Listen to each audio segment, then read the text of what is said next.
कानपुर में तमाम सहमतियों के बाद अब लंबे समय बाद कानपुर शहर में नए सर्किल रेट पर मुहर लग गई है। सोमवार से ये नई दरें लागू हो गई हैं। आज से जो भी रजिस्ट्री होगी वो नए दर से कराई जाएगी। 9 साल बाद शहर की ज़मीनों के सर्किल रेट निश्चित होकर लागू हुए हैं। आवासीय और घरेलू ज़मीनों की दरों में वृद्धि कर दी गई है। इन नई दरों की आपत्ति के लिए प्रशासन ने 2 महीने का समय दिया।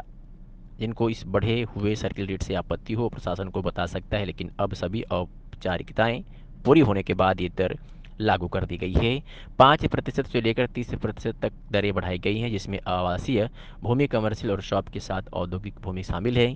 कानपुर में सर्किल रेट को बढ़ाने के लिए पिछले 2 महीनों से कवायद की जा रही थी, जिसको लेकर सभी प्रशासनिक अधिकारियों संग शहर के तमाम लोगों से जुड़ते हुए इस बात का निर्णय लिया गया कि रेट में वृद्धि की जाए। इसके लिए अब जिलाधिकारी राकेश सिंह ने अब इस पर मुहर लगा दी है और इन नई दरों को एनआईसी की साइट पर भी प्रेषित कर दिया गया है। बड़े भूखंडों की खरीद पर पहले छूट दी जाती थी, लेकिन इस बार ये छूट खा कर दी गई है।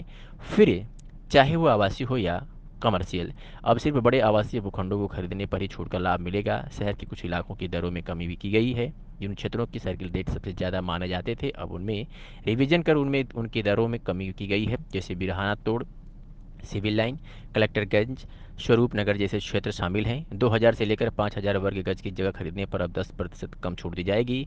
पहले ये दर 30% थी, लेकिन अब 20% की छूट का लाभ मिलेगा। अगर कोई शख्स किसी औद्योगिक क्षेत्र के पास कोई आवासीय भूमि ले रहा है, अगर वो 50 मीटर के दायरे में है यो या उसे 10% अधिक शुल्क देना होगा। और अगर किसी क्षेत्र में एक तरफ कमर्शियल लैंड है और दूसरी ओर आवासीय कोई या घरेलू यूज के लिए लैंड लेता है, तो उसे 10% शुल्क अधिक देना होगा। जिन ज़मीनों की कीमत 35,000 की थी, अब उनकी दर 45,000 कर दी गई है। जो 63,000 की रेंज में आती थी, उनकी दर 80,000 कर दी गई है। वही जो ज़मीनें 56 से 58,000 थी, उनको 65 से 75,000 की श्रेणी में कर दिया गया है। ऐसे ही अपने शहरों के तमाम छोटी और बड़ी खबरों को देखने के लिए 365 दिन खबर चैनल को सब्सक्राइब करें और बेल आइकन दबाना बिल्कुल ना भूलें।